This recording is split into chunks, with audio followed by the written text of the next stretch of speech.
Сәлеметсіздер ме, құрметті білім алушылар. 5-ші дәріс тақырыбы су энергиясын пайдалану гидравликалық электр станциялары. Су энергетика қорлары өзендер мен сарқырамалардың құлама суынан алуға болатын энергия қоры. Энергияның бұл көзінің артықшылығы, оның қоры сарқылмайды, үнемі қалпына келіп отырады. Бұл энергияның арзан әрі гигиеналық тұрғыдан таза түрі болып табылады. Су энергиясының қоры жөнінен Қытай, Америка Құрама Штаттары, Канада дүние жүзіндегі алғашқы орындарды иеленеді. Су электр станциясы электр генераторын айналдыратын гидравликалық турбинамен су ағынының механикалық энергиясын электр энергиясына түрлендіретін электр станциясы. Судың энергиясын адамзат бұрыннан сәтті пайдалана білді және қазіргі уақытта табысты пайдалануда. Қазақстанның қосынды гидроэнергетикалық қоры шамамен жылына 170 миллиард киловатт сағатқа тең. Негізгі гидроэнергетикалық ресурстар еліміздің шығыс және оңтүстік шығыс аймақтарда шоғырланған. Тапшы өңірлерінде су қорларын пайдалана отырып электр энергиясымен жаңа көздерін салу олардың энергетикалық тәуелділігін төмендетуге мүмкіндік береді. Жаңа гидроэнергетикалық нысандар үшін еліміздің түрлі аймақтарында неғұрлым перспективті болып табылатын өзендер, яғни Ертіс, Іле, Сырдария, Шарын, Шелек, Қаратал, Көксу, Тентек, Қорғас, Текес, Талғар, Үлкен және Кіші Алматы, Өсек, Ақсу, Лепсі, Ырғайты секілді өзендер бар.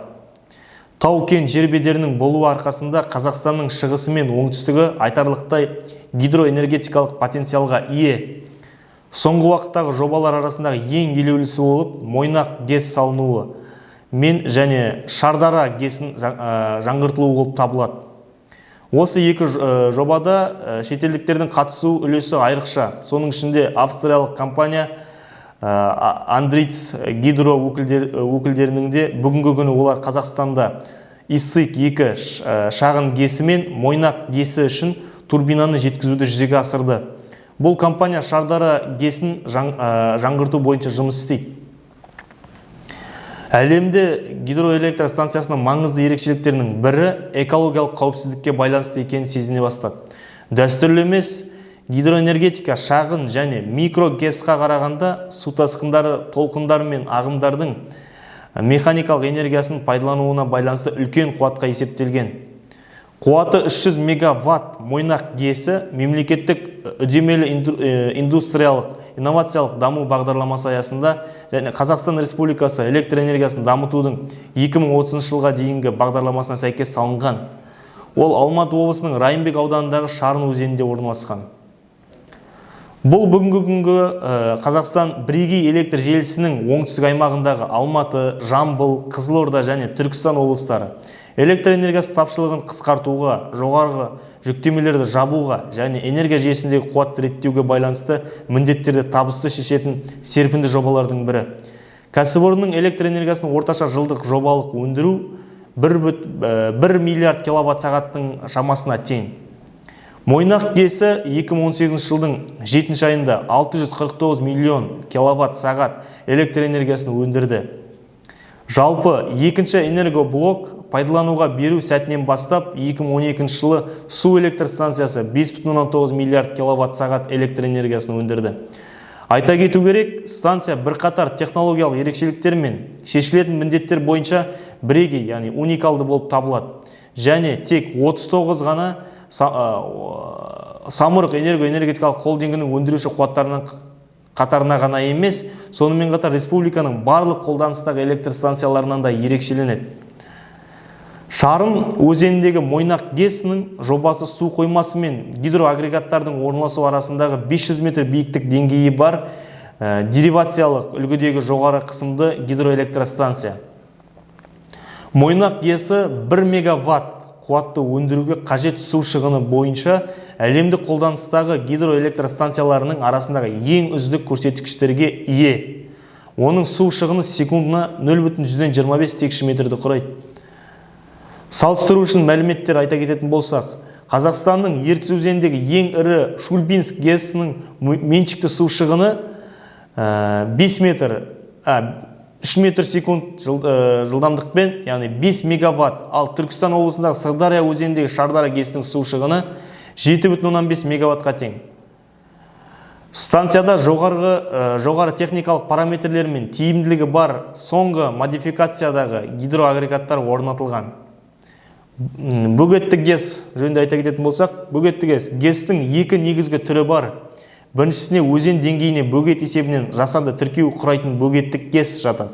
Бұл жағдайда өзендегі су жайылып ағып, су қоймасы пайда болады. Әдетте станция ғимараты су қысымын туғызатын құрылыстардың құрамына кіреді. Мұндай ГЭС-ті арналы деп атайды. Бөгетті гидроэлектр станцияларының ғимараттары тегеурін 30-40 метр және 200-300 метр аралығында болған кезінде салынады. ГЭС ғимараттарының орналасуына тән ерекшелігі ол су тірек құрылысы болып табылмайды, және ол бөгеттің артына немесе одан жанында орналасады.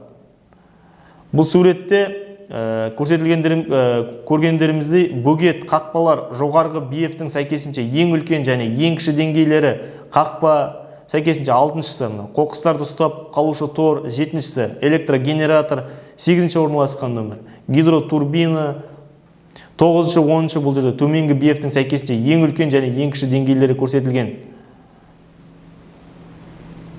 Бұл гидроэлектрик станциялардың ең көп таралған түрлері.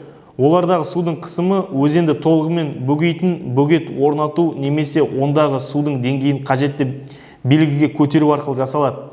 Мұндай гидроэлектр станциялары көп сулы жазық өзендерде, сондай-ақ таулы өзендерде, өзен арнасы тар, қысылған жерлерде салынады.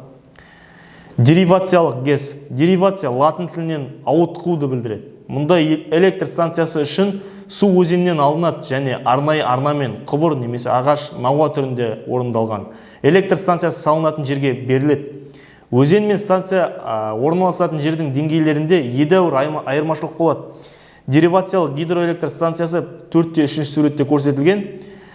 Деривациялық ГЭС бөгеті бірінші өзеннің жоғарғы ағысында орналасқан. Бөгеттің көлемі үлкен емес, өйткені ол суды алу және екінші су қабылдағышқа жіберу үшін ғана арналған. Одан әрі үшінші тұндырғышты айналып өтіп құм мен қоқыстың тазарған су 4-ші нөмірлі деривациялық каналына жіберіледі. Деривациялық арна 5 тәуліктік реттеу бассейнін және 6-ші қысымдағыш бассейнді сумен қоректендіруді қамтамасыз етеді. Олар өз тарапынан 9-ші ГЭС ғимаратында 42 орналасқан гидротурбиналардың қоректенуін қамтамасыз ететін 8-ші таратушы қондырғысы бар 7 турбиналық су құбырымен біріктірілген.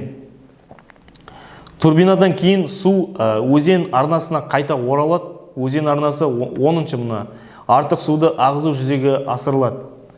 Бұл суретте көрсетіліп тұрғандағындай. Бұнда бірінші нөмірмен белгіленген бұл бөгет, екіншісі су қабылдағыш, үшіншісі тұндырғыш, төртіншісі деривациялық канал, 5-ші нөмірмен белгіленген бұл тәуліктік реттеу бассейні, 6-шысы тегеурінді бассейн, 7-шісі турбиналық су тартқыш, 8 таратушы қондырғы, 9 ГЭС ғимараты, 10 суды ағызу. Бұл сурет деривациялық ГЭС.